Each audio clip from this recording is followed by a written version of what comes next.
संविधान छोड़ दे तू, जीवन छोड़ दे अभी, छोड़ दे, छोड़ दे अभी, छोड़ दे। জীবন বাঁচাতে এভাবেই ভারতের সীমান্তরক্ষী বাহিনী বিজিবি সদস্যদের পায়ে ধরে আর্জি জানাচ্ছিলেন বিএসএফ। কয়েক মাস আগেও যে বিএসএফ এর সদস্যরা বাংলাদেশের বর্ডার গার্ডদেরকে গুনায় ধরতো না, তারাই এখন বর্তমানে বিজিবিদের পায়ে ধরছে। সম্প্রতি ভারতের বর্ডার সিকিউরিটি ফোর্স বিএসএফ এর 2 সদস্য অস্ত্রসহ আন্তর্জাতিক সীমা পেরিয়ে বাংলাদেশের ভিতরে ঢুকে বাংলাদেশি কৃষকদের তুলে নেওয়া যাওয়ার চেষ্টা করছিল, কিন্তু স্থানীয়দের প্রচেষ্টায় উল্টো তারাই ধরা পড়ে এবং সেখানে চলে আসে বিজেপির সদস্যরা।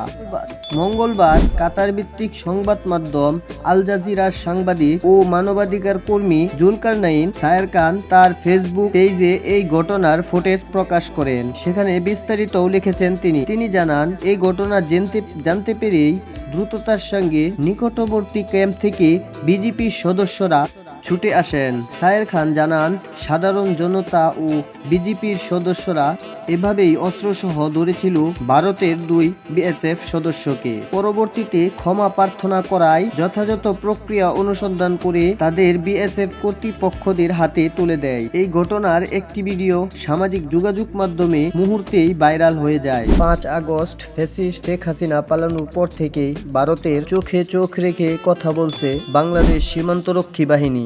কোনো সীমান্তে আন্তর্জাতিক আইন লঙ্ঘন করে কাঁটাতারের বেড়া নির্মাণ করতে চেয়েছিল বিএসএফ, কিন্তু বিজেপির বাধায় তা করতে পারেনি। এমনকি সীমান্তে বাংলাদেশি কৃষকদের আতঙ্কে রাখতে কাঁটাতারের বেড়ায় সন্দেহজনক বোতল ঝোলানোর মতো কাজও করেছে বিএসএফ সদস্য।